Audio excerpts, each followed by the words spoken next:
We read it together and both agreed that we must do this. We couldn't get conventional financing because no major studio or distributor would take a chance, and you couldn't get any guarantees from the MPAA.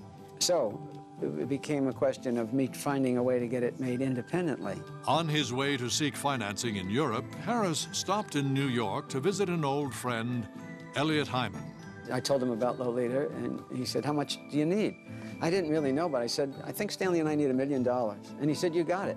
Harris set up production in England.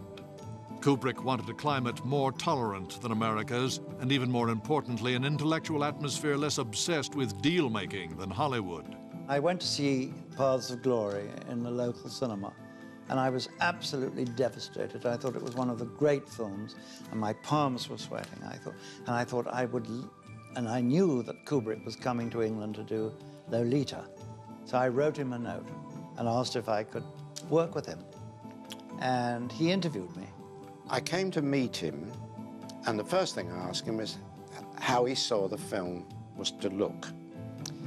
And he said to me, it's a very risque story, this, and I'd like it to have a gloss, like the MGM pictures.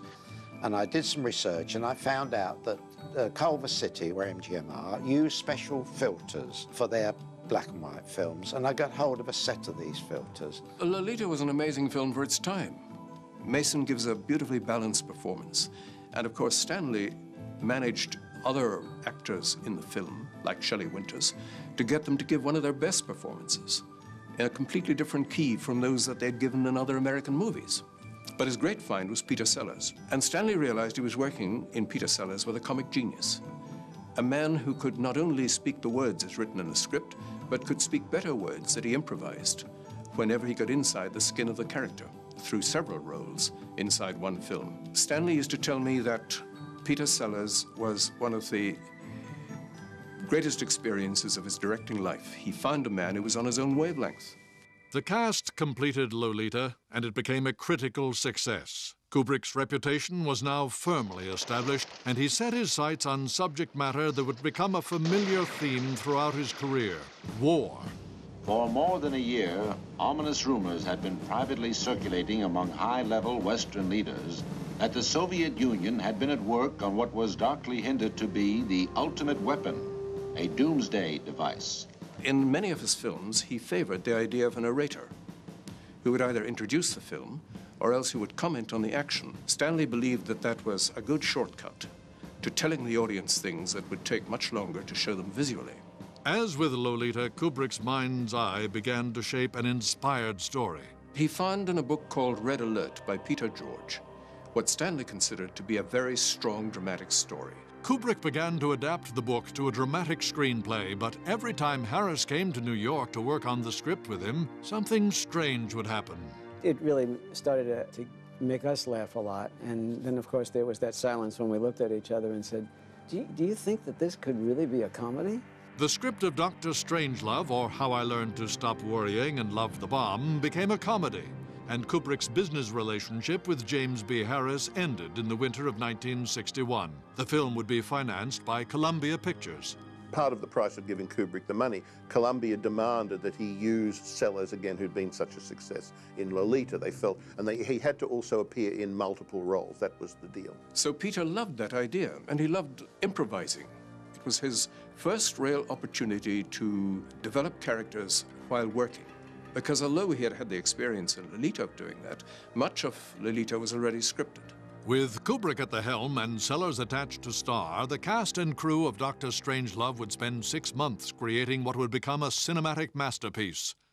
He knew most of the technical functions. This questioning mind of his wanted to find out what makes me tick.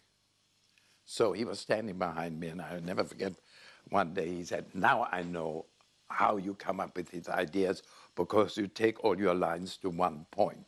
And I said, "Stanley, that's known as a vanishing point. It's purely a help, but it doesn't create the design." When I came up with a doodle of a triangular shape, he then asked me, "Isn't a triangle the strongest geometric form?" And without hesitation, I said, "Yes, you're absolutely right." He said, "So how are you going to treat the surfaces? And I said, reinforced concrete. Oh, so it would be like a gigantic bomb shelter. And so he accepted it.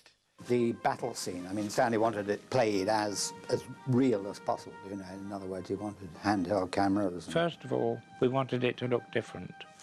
And we wanted to use orthochromatic stock if we could get it. Well, I found 70,000 feet at the RAF at Stanmore. And we used it. Now, I dressed up with full uniform on, and so did Stanley. We both took our reflex cameras, and we went in the long grass. We mustn't let ourselves be exposed to machine gun fire or anything.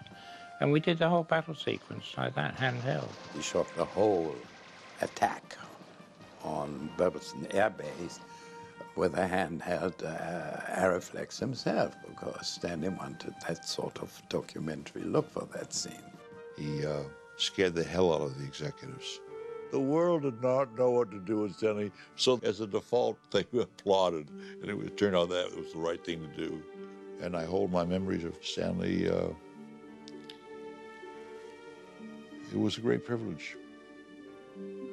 And good night, Stanley.